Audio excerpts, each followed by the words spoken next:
Vamos a empezar a analizar ahora la política y la economía a nivel nacional.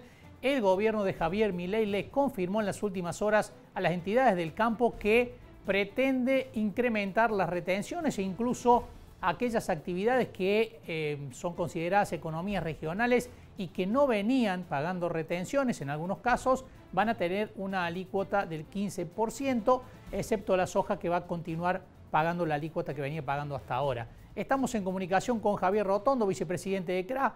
¿Qué tal, Javier? Buen mediodía. Hola Marcos, ¿cómo estás? Buen mediodía. Bien, muy bien, Javier, gracias por atendernos. Bueno, ¿qué recibieron, Javier, del gobierno de Javier Milei con respecto a la política de retenciones y cuál fue la respuesta de las entidades, no? Bueno, tal cual vos decís, en el día de ayer pude asistir junto con el presidente de CRA a la reunión de Mesa de Enlace Nacional con autoridades de la nueva Secretaría de Bioeconomía, encabezada por Fernando Vilela y Pedro Viñó, su jefe de gabinete, y con Juan Paso, que es el coordinador del Ministerio de Economía, el segundo de Caputo, y su equipo, y dos personas de su equipo económico.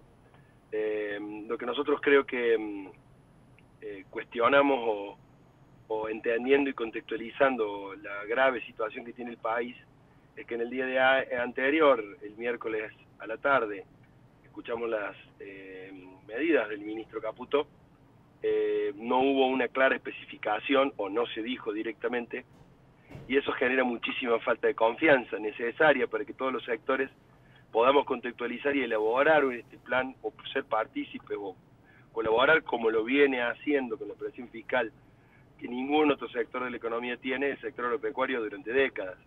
Por lo tanto, se cuestiona un poco eso, ¿no? La norma de la falta de confianza, y sí yendo puntualmente al específico de la medida, siempre contextualizando que esta medida tiene que pasar por el Congreso, y es saludable que así sea. No tiene facultades el ministro para tomarla de manera resolutiva por una resolución ministerial, tiene que ser sí o sí por una ley de Congreso.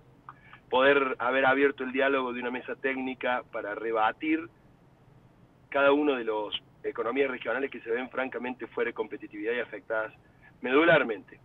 Indudablemente que el contexto fue muy duro, tuvo un análisis duro, fue una reunión dura. Nosotros tenemos claro que el gobierno tiene un panorama de crisis que creo que todavía muchos en los discursos lo decimos, pero no lo valoramos o no tomamos medida de lo que realmente va a significar. Y en ese contexto, por ejemplo, la lechería a la cabeza queda directamente con una herida de muerte que ya la tiene hace rato. Por lo tanto, el ministro y el coordinador del Ministerio de Economía se comprometieron a poder revisar y presentar trabajos técnicos para que las cadenas, que nosotros demostremos realmente con números que quedan muy fuera de competencia, porque aquí también hay que contextualizar que hay economías regionales que quedan pequeñísimos productores, fruta, por ejemplo, manzana, pera en el Alto Valle, la lana de la Patagonia, el tabaco de Jujuy y Salta, el té de Misiones, el ajo de Mendoza, el productor de uva. Imagínense que grabar 15% a una botella de vino terminada, cuyo componente es 50% exportación, 50% consumo interno, significa que para atrás, con todo el proceso de elaboración, impacta en el productor de uva en un 75%, o sea, lo saca directamente de competencia. Creemos que la situación es crítica, creemos que el campo sigue aportando, como ha aportado a las eternas y constantes crisis de la Argentina y a la falta de visión de la política para sacarnos de esta crisis, pero todo tiene un límite, ¿no? Entendemos, contextualizamos, somos muy conscientes de la gravedad de la situación. Tan es así que la cartera de bioeconomía tiene muchísimas coincidencias con nosotros en su gran medida, y quedamos en trabajar para poder revertir esas economías regionales. Indudablemente que se habló mucho del tema de la carne. La carne tiene componentes tópicos muy grandes. Si bien uno ve la mejora competitiva del disparo del precio y esto de exportación con el dólar realmente a 800 pesos, con una especie de acercamiento, unificación del tipo de cambio, pero nadie habla de los pequeños productores de la sierra, de subsistencia de terneros, que vienen con 2 sequías encima. En fin, contextualizar cada situación, eso es lo que pedimos, y ese es el compromiso que se tuvo por parte de la cartera de Economía y de la Secretaría de Bioeconomía. Pero realmente nosotros pusimos mucho énfasis en la generación de confianza.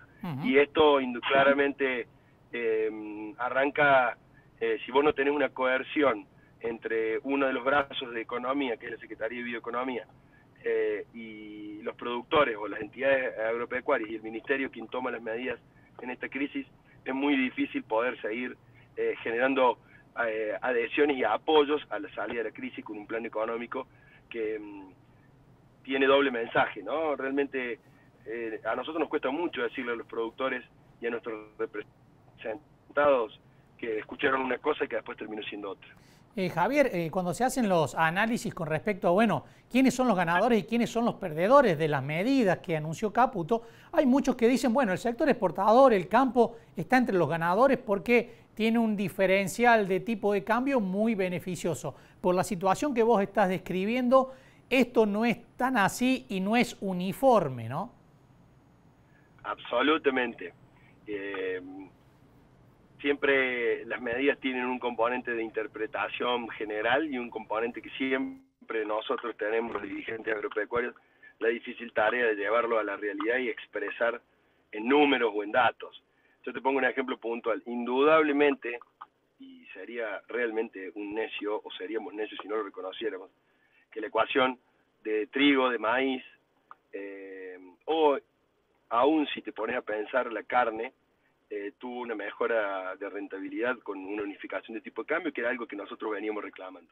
Pero si vos te pones a pensar en economías regionales muy puntuales, que tributan cero, que tienen su complejidad, te pongo un ejemplo empírico porque CRA tiene una representación federal muy grande, hablaba con productores laneros patagónicos de la meseta central de Santa Cruz. Si vos tenés un producto de exportación como es la lana, con retención cero, y tenés un tipo de cambio competitivo, con un mix 80-20 y todas estas distorsiones que antes eran 50 y 50 que nunca pudieron acceder al anterior gobierno, hoy tienen una mejora, pero con una microdevaluación de contingencia como plantean del 2% mensual en el tipo de cambio y una inflación del 30%, si vos le aplicás una retención del 15%, ese productor sale del sistema de acá a un mes. O sea, ese beneficio de los grandes beneficiados no es tal. Nuestra producción es muy diversa, tiene muchísimas aristas, te expliqué una de ellas, podría hacerte lo mismo con el vino, podría hacerte lo mismo con el ajo, con el té y con cada una de las economías regionales, y que por otra parte, creo que lo más destacable a dejar aquí es sacar del sistema pequeños productores y que las economías regionales per se, vuelvo a decir, saquemos los commodities y saquemos tal vez, y hay que ser, en esto necesitamos sinceridad, a una economía regional fuertísima como el maní, que tiene quizás un margen de maniobra distinto. Esas economías regionales pequeñas que te digo, generan un impacto fiscal nulo, absolutamente nulo en las cuentas. Sabemos que cada dólar que el gobierno pueda recaudar es útil, pero es realmente no medir las consecuencias de lo que podría significar la salida de muchos productores que no le escapa a las generalidades de la ley de la agobiada clase media argentina. Ahí es donde un poco la discusión, pero siempre vuelvo a decirte, contextualizando, que tenemos que ser muy cuidadosos los sectores, sobre todo el sector privado de la economía argentina, y sí contextualizar que los grandes beneficiados no somos, porque venimos siéndolo los grandes perjudicados hace 22 años. Una medida de contingencia en el año 2002 se dijo por 6 meses y 2 años, ¿no? Con una presión fiscal del 70%. Por lo tanto, también hay que contextualizar eso. Yo sé que el ciudadano de a pie es muy difícil que lo entienda, por eso nosotros los dirigentes estamos parados en una delgada línea entre representar a nuestros productores y contextualizar que vivimos en una sociedad que está pagando el precio altísimo de un ajuste que indudablemente iba a llegar por la buena o por la mala, ¿no? Javier, muchísimas gracias por estos minutos. No, gracias a vos, Marcos. Como siempre, un saludo. Javier Rotondo, vicepresidente de CRA. Volvemos al móvil, volvemos